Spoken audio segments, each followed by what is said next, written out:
Hello everyone, this is श्रुति और आप सभी का स्वागत है हमारे कॉमर्स यूट्यूब चैनल में।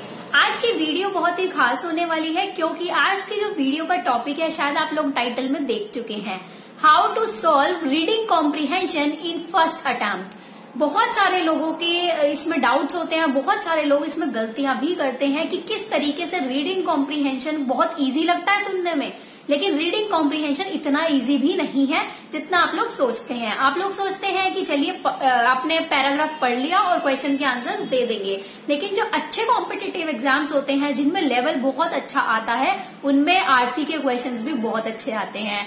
तो आप लोगों को सबसे पहले मैं इस वीडियो में ये बताना चाहूंगी कि आप लोग क्या क्या मिस्टेक्स करते हैं यूज करते हुए इस क्वेश्चन को, इन क्वेश्चंस को सॉल्व करते हुए आरसी के क्वेश्चंस को। ओके, और उसके बाद मैं आप लोगों को दूंगी कुछ सजेशंस, कुछ टिप्स जिनसे आप लोग आरसी फर्स्ट अटेम्प्ट में और बिल्कुल करेक्टली सॉल्व कर सकते हैं, सारे आंसर्स इजीली ढूंढ सकते हैं।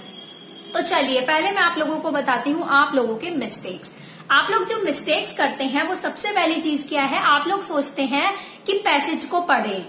पैसेज को आप लोग पढ़ते हैं और वो बहुत मतलब अजीब ही तरीके से पढ़ते हैं। आप लोग उसको बिल्कुल भी कंसंट्रेशन के साथ नहीं पढ़ते हैं, जस्ट एक रीडिंग लगाते हैं कि दो चार वर्ड्स हमें दिख गए अच्छे अच्छे, ठीक है। उसके बाद आप क्वेश्चंस पे आते हैं। ओके, क्वेश्चंस पे आने के बाद आप फिर पैसेज के पास जाते हैं और फिर आप लोग बहुत कंफ्यूज हो जाते हैं। मतलब आप लोगों का माइंड जो है वो मेसअप होना शुरू हो जाता है कि इस क्वेश्चन का आंसर कहाँ से ढूंढे, हमें याद ही नहीं आ रहा कि हमने पैसेज में पढ़ा क्या है। तो ये बिल्कुल एक रॉन्ग प्रोसीजर है जिस वे में आप पैसेज सॉल्व करने जा रहे हैं। तो अब मैं आप लोगों को कुछ ऐसी बातें बताना चाहूंगी आरसी के बारे में, रीडिंग कॉम्प्रिहेंशन के बारे में, जो कि आप लोगों के लिए बहुत बहुत बेनिफिशियल होने वाली है हर एक एग्जाम में। क्योंकि आप लोग देखते हैं हर एक गवर्नमेंट एग्जाम है, चाहे प्राइवेट एग्जाम, मतलब किसी भी तरीके का एग्जाम है, इवन टीचिंग रिलेटेड, रेलवे और कोई भी गवर्नमेंट एग्जाम है, सब में आपका इंग्लिश के सेक्शन में आरसी का क्वेश्चन आता ही आता है, ठीक है। तो 5 से 6 क्वेश्चन आपके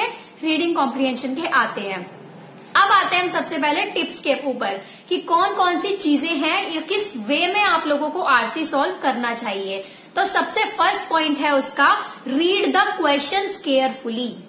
हाँ जी, सबसे पहले आप लोगों को क्या करना है, क्वेश्चंस पढ़ने हैं। आपने पैराग्राफ देखा, आरसी का पैसेज देखा, आपने पैसेज को आपको पहले नहीं पढ़ना है। आप लोग, जो मेरा पॉइंट ऑफ व्यू है, मैं उस पॉइंट ऑफ व्यू से आप लोगों को ये चीजें बता रही हूँ, बिकॉज मैं यही चीजें यूज करती हूँ, अपनाती हूँ, अडॉप्ट करती हूँ इन चीजों को ही, तभी जाके कुछ चीजों में मैं इंप्रूवमेंट भी कर पा रही हूँ और बहुत अच्छा स्कोर भी किया है। इसीलिए मैं आप लोगों के साथ ये टिप्स और ट्रिक्स शेयर कर रही हूँ। ओके, तो फर्स्ट इज आपका रीड द क्वेश्चंस केयरफुली। पहले आप लोगों को जब भी आरसी का क्वेश्चन दिखे, सबसे पहले उनके क्वेश्चंस पढ़िए।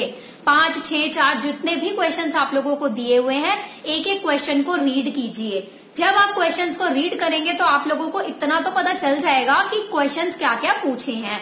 उसके बाद आता है आपका second point. Second point is read the passage carefully at least 2 times. अब आपको पैसेज पे जाना है। आप लोग क्या करते हैं, पैसेज पढ़ते हैं फिर क्वेश्चंस पे आते हैं। नहीं, आप लोगों को पहले क्वेश्चंस पढ़ने हैं, क्वेश्चंस पढ़ने के बाद आप फिर पैसेज पे जाइए। अब इसका क्या लॉजिक है, जब आप क्वेश्चंस पढ़ लेंगे आप लोगों को पता चल जाएगा कि क्या क्या क्वेश्चंस आए हुए हैं, फिर आप पैसेज पे जाएंगे तो एकदम से आपके माइंड में क्लिक करेगा कि अरे ये इस क्वेश्चन से रिलेटेड आंसर हो सकता है। That is the logic. Okay, तो आप लोग फिर पढ़िए पैसेज। अब पैसेज को आप एक बार पढ़ेंगे तो ऑब्वियसली आप लोगों को इतने अच्छे से क्लियर नहीं होगा, फिर आपको सेकेंड टाइम उस पैसेज को पढ़ना पड़ेगा। तो 2 बारी में वो पैसेज आप लोगों को बिल्कुल अच्छे से क्लियर हो जाएगा। उसके बाद आता है आपका थर्ड स्टेप। थर्ड स्टेप पे आप आएंगे अगेन क्वेश्चंस पे। उसके बाद आप दोबारा से क्वेश्चंस पढ़ेंगे, ठीक है। तो दोबारा से क्वेश्चंस क्यों पढ़ने हैं आपको, बिकॉज आपने सबसे पहले क्वेश्चंस पढ़े, फिर आप पैसेज पे गए तो आपको क्लिक हुआ कि यहाँ पे इसका आंसर हो सकता है। उसके बाद आप वापस क्वेश्चन पे आएंगे तो आप लोगों को 95%, 96% श्योरिटी हो जाएगी कि यही इसका आंसर है। इसलिए ये प्रोसीजर मैंने बनाया है, जिस वे में मैं आपको बता रही हूँ आप इसको एक बार ट्राई करके देखिए। ओके, उसके बाद फोर्थ स्टेप आता है आपका, go to passage and find answers. अब आपने जब दोबारा से क्वेश्चंस को देख लिया, अब आपको पता चल जाएगा कि हाँ ये इसका आंसर था। तो अब आप पैसेज में जाके उसको अंडरलाइन कर लीजिए, टिक कर लीजिए उस अपने क्वेश्चन के रिलेटेड, कि क्वेश्चन से कौन सा आंसर रिलेट कर रहा है, उसके अकॉर्डिंग आप उसको अंडरलाइन कर लीजिए। ठीक है, तो ये था हमारा पूरा प्रोसीजर 4 स्टेप्स में। एक बार मैं आप लोगों को दोबारा से बता देती हूँ। सबसे पहले आपको क्या करना है, क्वेश्चंस पढ़ने हैं पैसेज के सारे। क्वेश्चंस पढ़ने के बाद आपको पैसेज पे जाना है और पैसेज को सिर्फ एक बार नहीं, एटलीस्ट 2 टाइम्स आपको उसको पढ़ना है। पैसेज को पढ़ने के बाद 3rd स्टेप में आपको फिर से क्वेश्चंस पर आना है। क्वेश्चंस पर आने के बाद आपको फिर से पैसेज पर जाना है और then you will find the answers of every question in that passage. Okay, फिर आप वहां पर जाके उसको अंडरलाइन कर सकते हैं और अपने आंसर्स को करेक्टली दे सकते हैं। ठीक है, तो ये था हमारा पूरा प्रोसेस जिसमें हम रीडिंग कॉम्प्रिहेंशन बहुत ही अच्छे वे में सॉल्व कर सकते हैं एंड 99% आप लोगों के आंसर्स इस वे में अगर आप करेंगे तो करेक्ट मिलेंगे, क्योंकि मैंने ये मेथड अडॉप्ट किया हुआ है। मैं इस मेथड को ट्राई करती आ रही हूँ और काफी मुझे इसमें बेनिफिट मिला है, इसलिए मैं आप लोगों के साथ भी शेयर करना चाहती थी इसको। लेकिन सबसे इम्पोर्टेंट चीज आपको क्या ध्यान रखनी है, इंग्लिश सेक्शन के लिए आप लोगों की वोकैब्युलरी बहुत अच्छी होनी चाहिए। ठीक है, तो मैं आप लोगों को एक सजेशन देना चाहूंगी, कुछ रिकमेंड करना चाहूंगी कि आप लोगों के पास जो भी इंग्लिश की बुक है, वैसे सबसे अच्छी बुक जो मुझे लगती है दैट इज एसपी बख्शी की बुक, काफी अच्छी है जनरल इंग्लिश की। और कोई भी बुक वैसे आप ले सकते हैं, जैसे केडी कैंपस की नीतू मैम की बुक है, नीतू सिंह मैम की, उसमें भी वोकैब्युलरी काफी सही दी हुई है। तो वोकैब्युलरी के आप डेली 10 वर्ड्स अपने डेली रूटीन में बना लीजिए कि आपको पढ़ने हैं। आप जब उनको डेली रिवाइज करते रहेंगे तो आप लोगों को वो 10 वर्ड्स कब 1000 वर्ड्स तक पहुंच जाएंगे आपको पता नहीं चलेगा, यूं चुटकियों में पहुंच जाएंगे। ठीक है, तो ये आप लोगों को करना है, क्योंकि अगर आपकी वोकैब स्ट्रांग है ना तो आप कुछ भी सॉल्व कर सकते हैं इंग्लिश में।